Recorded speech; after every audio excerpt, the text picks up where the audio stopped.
Հարգելի գործընկերներ, այսօր մեր հյուրերն են ճարտարապետներ պարոն Գուրգեն Մուշեղյանը եւ Սաշուր Խալաշյանը։ Պարոն Մուշեղյանը մարզահամերգային համալիրի համահեղինակներից է, պարոն Խալաշյանը Եղեռնի հուշահամալիրի համահեղինակներից։ Այսօր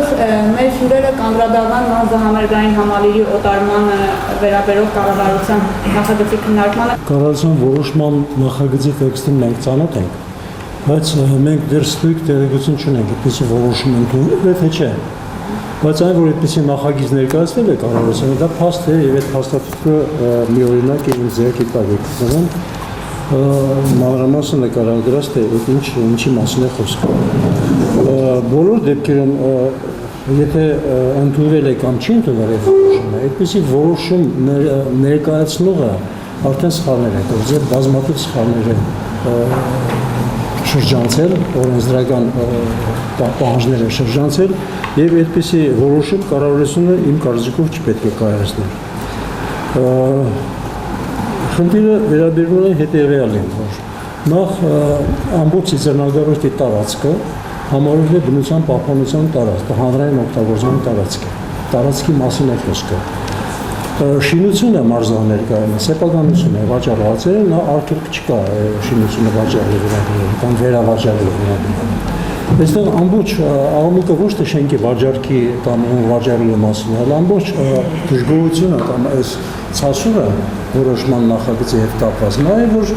թույլատրություն է տրվում կողքին հարակից տարածքում կառուցել մի ահռելի համալիր, որը մարզահամերգային համալիրին գուցե հավասարազոր է իր զանգվածով։ Դա է խնդիրը։ Եվ այդ ամբողջը անել հանրային օգտագործման տարածք, որի համար քաղաքապետարանը ըստ այս նախագծի հավանություն է տվել, որովհետեւ 8 հեկտար թե 8.5 հեկտար հողամաս հատկացվի եւ սեփականաշնորհման կարգով տրվի ինվեստորին։ Ով է ինվեստորը ոչ մեկից պարզ չէ։ Ուզում եմ մի փոքր անդրադառնալ, թե սպորտահամերգային համալիրը ինչու հայտնվեց Ծիծեռնագարորդում։ Երբ որ հայտարարվեց մրցույթ, մրցույթից հետո ուրեմն քննարկվում են 3 տարբերակ։ Մի տարբերակ է դա Կասկադին պետք է լիներ սպորտահամերգային համալիրը։ Երկրորդը այսօրվա Սիրահարների այգու հետևի մասում,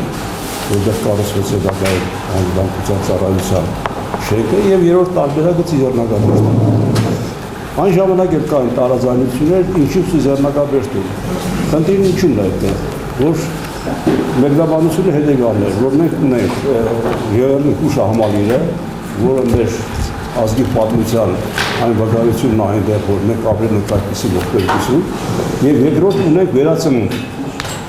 Այսինքն սպորտահամերգային համալիրը դա նախանշում էր որպես մեր ազգի վերացնունդը։ Բացի այդ, քանի որ ամբողջ այն ներքևի հարտակում Հրազդանի մարզադաշտի հետ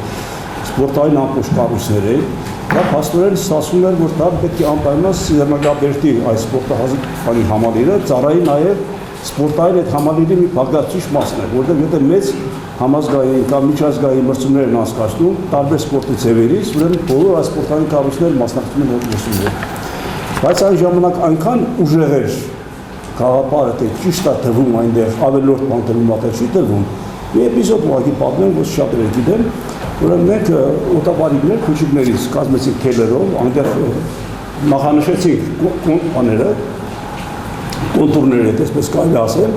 եւ ամբողջ Գերկոմի կազմը եւ քաղաքի ղեկավարությունը, կառավարությունը շրջեցինք քաղաքի տարբեր տեղեր, որպեսզի դիտենք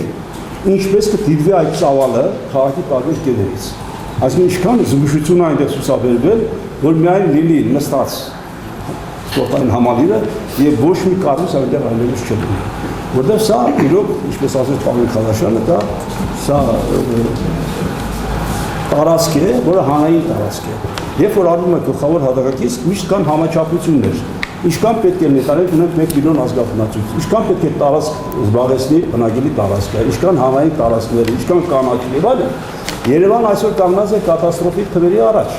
Եթե մենք օրինակ 80-ական թվականների վերջերին յուրաքանչյուր անձի համարում ենք մոտ 14 քառակուսի մետր կանաչ տարածքներ, երբ որ 2005 թվականին հաստատվեց գլխավոր հատակագիծը, ելակետային տվյալը սա էր, որ ունենք մենք ամեն մի ազգախնամության համար 4 եւ 7 քառակուսի մետր կանաչ տարածք։